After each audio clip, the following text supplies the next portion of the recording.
Extras. The episode covered the revelations about Draven's former arcane familiar, Seven, pretty thoroughly, but it still bears mention. Seeing it in underground caverns was a little jarring, considering that we know by now the Feywild only goes down about 8 feet below the surface. The plane's geography mimics the normal world, the Fadelands, in most respects, as does the Shadowfell.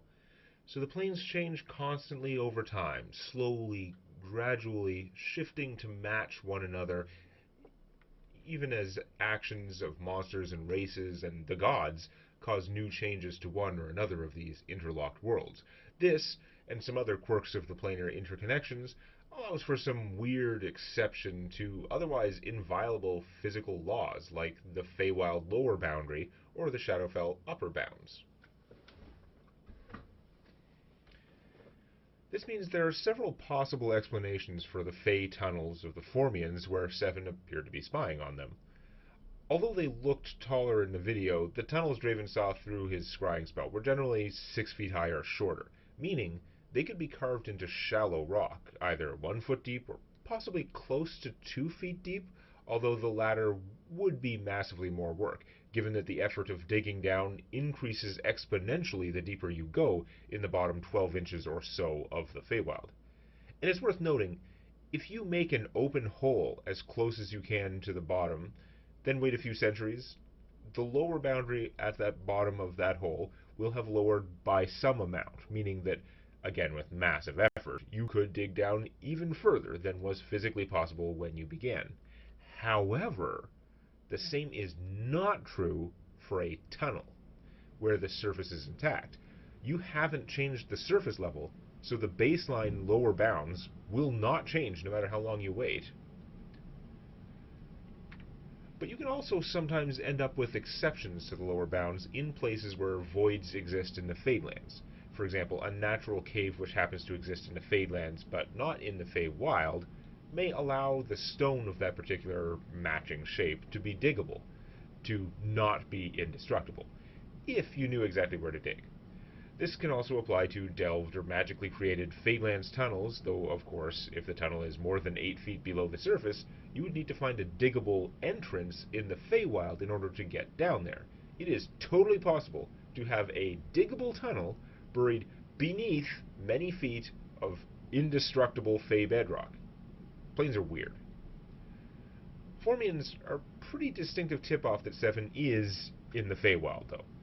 Someday I'll have to make an extras video on them. It was going to be in the same one as the gnomes, but in writing that episode, the gnome lore expanded and became interesting enough to stand on its own. As seen briefly on the map in this video, around 355, the Formian territory covers a large part of the Fey version of Uruk, where they have fortified the surface with a massive network of trenches, met at the border of the Eladrin lands with the Eladrin's own trenches. The Formians' logic is very World War I, defense and depth. The Eladrin logic is arguably the same, having dug 3 trenches of their own as deep as the plane allows from sea to sea, but the purpose is a little different. Formians are worried about marching or riding armies, whereas the Eladrin trenches are there to expose any attempts to tunnel past them. Regular patrols search for any signs of undermining, although there is an inherent flaw in the time scale of the Eldar. As centuries pass, the diggable area beneath the trenches may increase, meaning eventually the trenches would have to be dug deeper, with a great deal more work, or patient invaders might be able to dig a narrow crawl space beneath to penetrate the perimeter. One other note, some viewers pointed out that in 3.5 edition PHB, sending, the spell sending, does work on other planes with only a small failure chance, but also explicit GM leeway. Honestly, at the table, we all believed the sending was limited to your current plane, and since I like it better that way, that's what we're sticking with. It's already a very powerful way of determining if someone is alive, just about anywhere, even if they're imprisoned. I like that the possibility of your target being on another plane makes that form of research less deterministic. You can prove someone is alive with this easy, no-cost 4th level spell, but you cannot really disprove it so easily. So, I've probably discussed before, but as a game master, I'm an over-preparer, not an under-preparer, if I can possibly help it. Nor am I all that good at improv. Don't get me wrong, I'm pretty quick with smart-ass quips and puns, and actually I am good at putting together interesting ideas pretty quickly, but not in real time. Give me a day, and I can usually come up with a pretty cool plot hook or otherwise adapt to players' actions. But again, it's hard to do it as it unfolds, or to just roleplay a proper conversation very well. With that in mind, you shouldn't be surprised to know that most of Lady Myulana's talking points were in my notes, some fully written out, many more as bullet points, like a possible player question or topic and an answer, which I try to adapt so it makes sense in context. Once they confronted her, knowing what she was, she dropped her kidnapped archaeologist pretense, but she surprised them with her own unexpected demand for them to bring out Darius, whoever that was. My notes gave me a good groundwork for my side of the interesting back and forth discussion. Both sides trying to figure out what the hell the other side wanted, in a sense, but as they figured out that the connection to Darius may be that he was Little One's absent father, and known comforter with dragons, I didn't have any genius turn of phrase in my notes as I began to look for a reasonable and natural way to get out the final connection, that Little One's father was also Lady Myulana's long-lost lover. So I was looking for a natural way for her to give away who Darius was to her, but then Little One set me up perfectly with making love to a dragon can't be too safe. And although I sometimes get stuck and have to think way too long between lines when role-playing dialogue, this time my brain delivered the perfect, "Wait, what?" line pretty quickly. Or two dragons. Revealed exactly what I wanted to, without saying it explicitly. And it was funny, but carried all that meaning such that everyone was thinking through it and laughing and... yeah, go brain. You win this round. First, the angel sent thing. As I realized, after being way too far into production to change it, I realized that even though it was what I said in the actual session, it didn't actually make any sense that Angel smelled more like Little One than the others. Or Little One's father in this case. Canonically, those two did meet a couple weeks before they joined up with Black and Draven, but over a year has passed by this point, making that completely irrelevant. Whatever I was thinking when I planned the "you and you" line, it really should have been the collective you for the whole party, and then the specific Little One you. So, Little One smells like his father, and to the keen senses of a dragon, the entire party and the areas of Polaron where he had fought carried that scent. But who is he? They learned some things. Not bad compared to the literally nothing Little One knew, but they don't learn that much, because asking a dragon about her absent ex-lover, who she is apparently, much to her own surprise, still pretty emotional about, you're only going to get what she's comfortable sharing. So what do we know? We know that about 15 or 16 years ago, Little One was born. Sometime around then, probably a few months before, or up to a couple years afterward, Darius moved on, while the mother, the bronze dragon Lady Visaris, remained to raise her half-human son. Little One never met him, never learned his name, but when Lady Myulana mentioned Darius, they were all trying to figure out who that could be. Mora, with her encyclopedic knowledge of oral storytelling, guessed Darius of the Frozen Wastes? And the dragoness was dismissive of the title, but did she really dismiss the story? Darius of the Frozen Waste is a figure in the folklore of the northern tribes, the once nomadic people of the Vinhinzai, Shallowhai, and Rallowhai, who were forced by the increasingly large and deadly wildlife to settle in fortified log-walled towns about 400 years ago in Korstrad. Dire animals made it too dangerous to camp under the stars as they used to, and hunting parties had to grow larger and larger to deal with more and more ferocious beasts. So when a man was seen walking the wilds on his own, some say underdressed for the harsh weather, He sparked their imaginations, and stories of his rare appearances were told from family to family.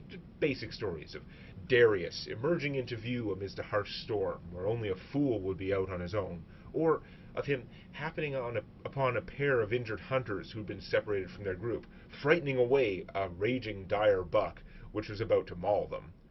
One commonality in the stories is that none of them seem to describe this man as fighting or casting obvious spells. He typically just drifts in, does some sort of unusual or impressive or otherwise story-worthy things, and wanders off again.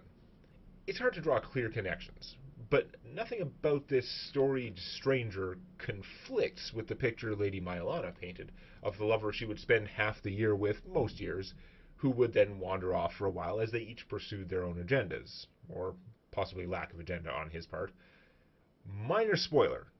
Little spoilers from episode 45 relating only to a discussion of Darius because it makes more sense to discuss it here. Asked when she last saw this Darius guy, Lady Myulana casually dropped that it was 68 years ago, which even fuzzy math indicates he must have been an adult when he started hanging with her, right? They were together for years, making him a minimum of, 25, 30 when they split up? That would make him a minimum of 78 when he had little one, who is 15 to 16 years old now. And that's if Darius ran immediately into the arms of Lady Viserys. Not to mention, if he is still alive, which Myulana certainly doesn't know, even if the scent had suddenly revived and made raw again her memories and feelings about him, Darius would now have to be in his 90s. All this made them question several times whether Darius, whether the guy they were now 90% sure was Little One's father, was in fact human. But despite Little One's known parent being a dragon, he looks so human that it's hard to imagine what else his dad could have been, and when asked, Myulana always referred to Darius as a human. They didn't have any leads on where he is or what he's been doing in the last 15 years, if he's still alive. I was fortunate to be making this series of episodes during the rare and brief time when Orestria, who lives in Japan, would be back in Canada, so she was able to hang out with me for a day and spend several hours of that time recording voices for TDDC, almost all of which ended up being Lady Myulana for episode 44, because although my plan for the start and end points of the videos changed a lot, as it often does, that was not going to be an action episode. The real critical, this is why you're watching, scene of the episode was going to be when the party confronted this archaeologist after True Seeing revealed that she was a dragon. It was a fun discussion when we RP'd it, because both sides are trying to get information from the other, both sides have a different understanding of the situation, and don't have a good reason to trust each other, but both sides also see each other as physically dangerous. So they are always looking for reasons why they should, or shouldn't, attack the other. Every once in a while, I give Orestria something fun to voice, like the River Spirit in the Feywild, where she can just go wild and ham it up and have fun. More often, though, I'm giving her a bit of a tricky task, like the Orc accent for Liz, which she does not feel she has any grasp of, or the Raj, Lady Hazamura, whose absolute minimum of emotion goes against Orestria's theater background. Lady Myulana was, in some ways, on the ham it up side, but it was not as fun because I needed her to communicate particular emotions and mixes of emotion to carry the scene and to replicate, or if possible improve, how I had voiced her in the actual D&D session. Obviously doing it myself would be easier, but as you know from my Mora or Angel voices, a proper female voice is well outside my range. I really appreciate her putting up with the close direction when I had to be really picky about the majority of these lines. I would often try to give my version, but it's tricky because I may not successfully convey what I am aiming to convey in my male version of the line, and trying to describe it like more this, more that, isn't necessarily that clear either. So we end up doing a number of takes for each line, sometimes 10 or more takes for really tricky and important ones. And even then, I do some of my usual audio hack jobs, taking one word from one take and replacing it with another to get the effect I want. I think it worked though, because I feel like we accurately captured the discussion from my shit quality audio notes, and the feedback has been really good. And yes, the real audio segment included in this video isn't that bad, but everyone was suddenly hyper-focused on the revelation that just happened. You wouldn't believe how bad the pacing is from our real sessions, and plus, in most places, the audio quality is really bad. Laptop microphone sitting on the same table that we're gaming on. Like constant scratching or dice rolling bad, not to mention people talking over each other, 2-3 discussions going on at the same time, and the dice noises or paper shuffling or potato chip noises drowning a bunch of them out, not to mention, as I've discussed before, the order that things are said at the table isn't necessarily the logical order to help understand. Even with the audio, I'm occasionally working hard to reconstruct the discussions or combat actions into proper sequential order or to make cohesive narratives. Would the party win if they fought Lady Myulana? They aren't out of the woods yet. Ask me again if they don't fight her by the end of episode 45. Much of the supposed value of this fabled Eye of Ashur amulet comes from its association with the destruction of Arkathrax, the great red dragon lord, the foremost dragon of the continent of Novendil circa 470 years ago, the one all the others paid respect to. But about 470 years ago, after centuries of planning and of training generation and after generation for a revolution, the Dragonborn servants rose up to overthrow their godlike masters. From the dragon's point of view, it happened with shocking suddenness. The Dragonborn, crafted in their master's image, had grown disenchanted after seeing the true dragons warring among themselves, after seeing several of them die at each other's hands or even at the hands of their militarized servants. Most Dragonborn had realized now the dragons were not divine beings, nor were they immortal. But they also knew not to underestimate them, which is why the revolution was a slow enterprise, taking far more time than the lifespans of the Dragonborn themselves, who tend to live less than 60 years. When the Freeborn Revolution came, the Dragonborn suddenly attacked many dragons individually, in some cases their closest and most trusted servants attempting to slay them in their sleep. In the feudal wars between the dragons centuries before, some of the worms had trained their previously peaceful servants and worshippers to fight other dragons, including teaching the arts of reading, writing, and spellcasting to train Dragonborn mages. Those mages, having lost their faith in the masters, had passed down literacy and the art of war in secret, and when the day came, the Dragonborn were able to retreat to underground tunnels they had delved, too narrow for dragons to fight in, even if those who could polymorph snuck in, and with entrances designed such that breath weapons from outside could not penetrate to the living spaces. Even with all their preparations, most of the dragons were able to escape, even if some were wounded. But the key to the whole venture was morale. The worms had to believe they were at risk, that they couldn't just regroup and swoop back in to reclaim their lands. The key was the raid on Lord Arkathrax himself. You have to understand, Arkathrax was a great worm red dragon, a colossal, armored creature who could have wrestled and crushed that scorpion our heroes fought in Uruk without using his flight, or his magic, or his supernatural breath weapon. It was said that when Arkathrax exhaled destruction, armor did not melt, it boiled. And he could turn the stone underfoot into molten lava from the heat of sheer primal flame. No matter how well trained the best warriors and wizards of the Dragonborn were, no matter the centuries of preparation, the dozens of Dragonbane weapons and fire resistance enchantments, they could never have succeeded without some kind of miracle. And if the stories were true, part of that miracle had been the Eye of Ashur. And so, when Arkathrax fell, even though the attacking force suffered brutal, horrifying casualties, the fact that a great worm had fallen, and Lord Arkathrax in particular, is the main reason the dragons forced out by the revolution did not regroup and return until centuries later, when the Blue Dragon, Lord Paragos, created an army of Dragonborn Death Knights to help destroy the nation of Freeborn. I put out a version of these videos a week early for my Patreon patrons, giving them a chance to ask questions that I can include in the final version on YouTube. The playwright asked, "You mentioned the dire beasts of the fallen human kingdom. I think it was said that those northern lands were not always overrun with such creatures. Can you tell us the reason, or suspected reason, for the existence of these humongous animals?" Based on the oral history of the tribes, there have always been great and massive paragon animals, but they were rare, legendary. The great bear, mother deer, grandfather mammoth, beaver, maker of lakes, they were powerful spirits of nature, and a hunter or explorer could quest a lifetime to meet one or two of them and experience their wisdom or just the majesty of their presence.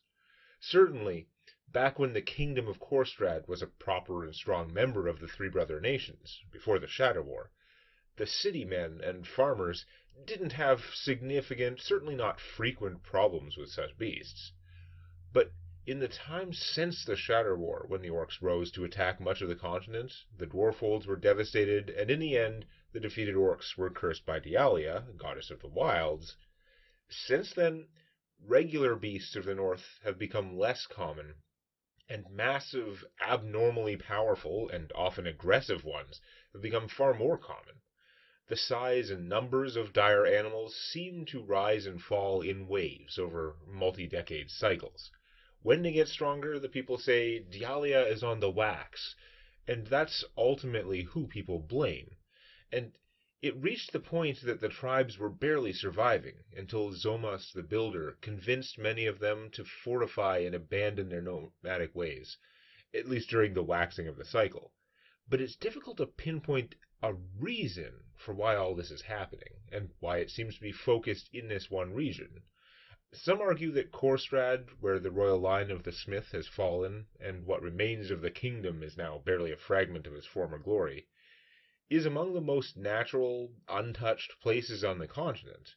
Maybe this cycle is just as prevalent in the jungles south of Talaris as well. Nobody lives there to tell.